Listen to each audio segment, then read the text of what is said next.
just want to say, Rocco's food, 5 minutes, it was delicious. It really was. The smokiest dish of the year, but delicious. As one of the supernatural sisters on the TV show Charmed, our next guest stars with someone who is very near and dear to my heart. Have a little look.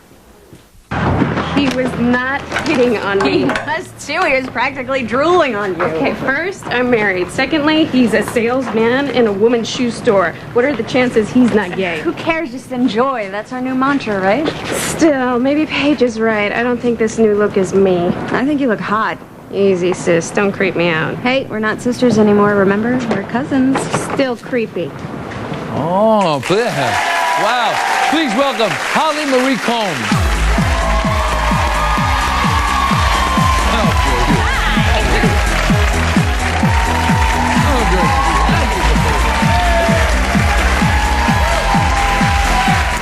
So pleased.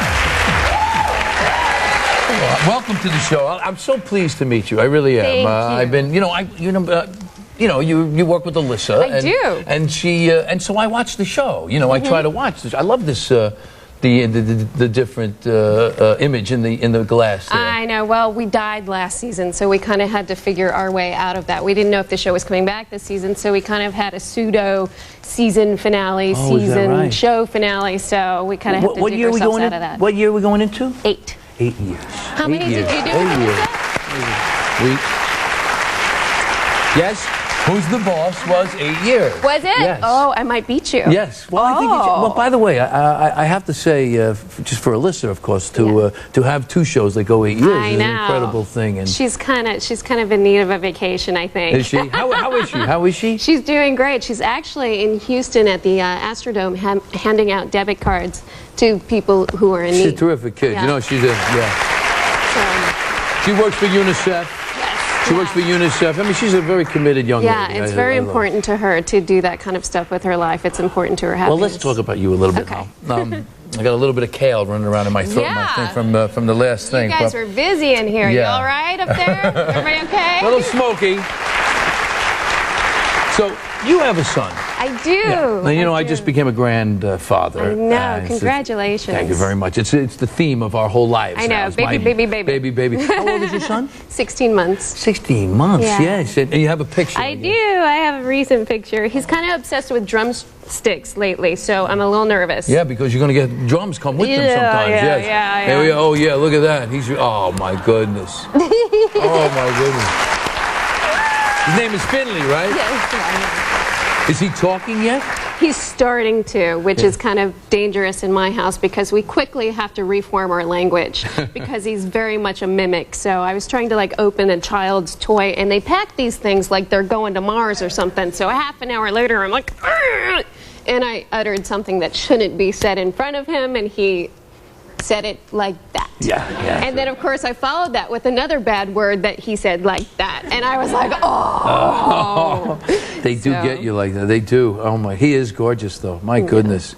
A little boy. Yeah. They just love it. Look at that. I'm very excited. Oh, that's great, Hal. That's great. Thank you. So now, let's see. Your big break was Picket Fences. Am I right? And the reason I remember you from that is because I was a fan of Kelly's right away, of David Kelly's. How did you get that part? Well, it wasn't easy, let me tell you. I grew up in New York. I moved here when I was 8. I left when I was 18 for Picket Fences. But, David came to New York looking for actresses, and, I had just got off the subway. I was rushing from appointment to appointment, and I was kind of frazzled, and he was kind of in a bad mood because his dog of, a trillion years had died, so we didn't start out on a great note. And so he looked at me at the end of my audition and said, I don't think you're right for this because, the way I wrote the character, she just has a really big heart. And I looked at him, I said, what are you doing in New York City?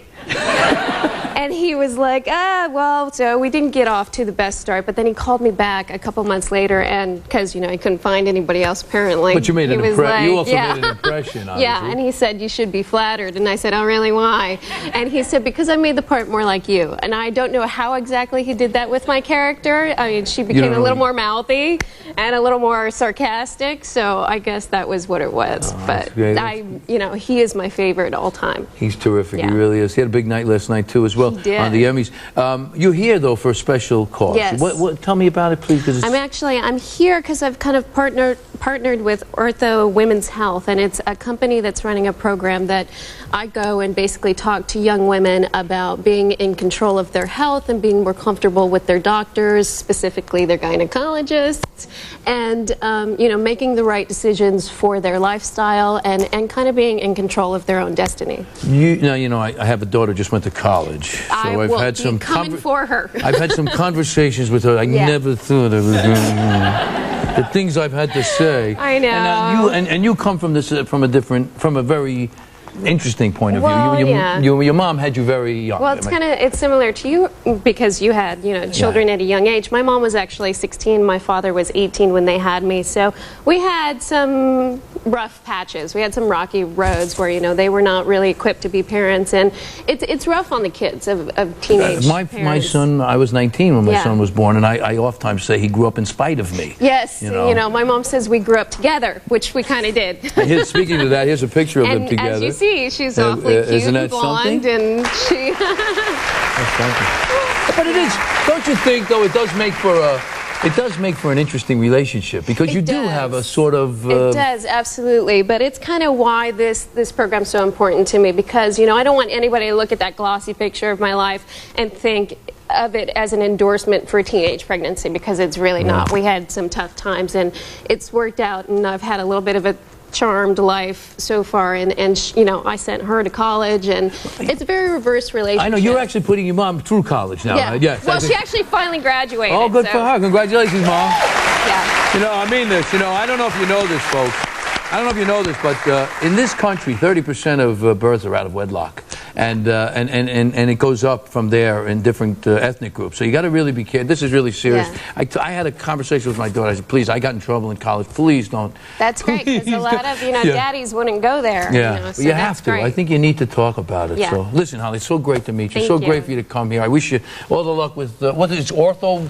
Women's Health, and there's a website that's orthowomenshealth.com. And it'll be on our website, of course, and it's up there on the screen. Hey, listen, Charmed, which is a terrific show. It's on Sunday night, That's right. We didn't get a chance to talk about it. Charmed, a great show. It airs Sunday nights. It starts its 8th year, ladies and gentlemen. It's on 8 p.m. on the WB. Holly Marie, thank you so much. We'll be right back.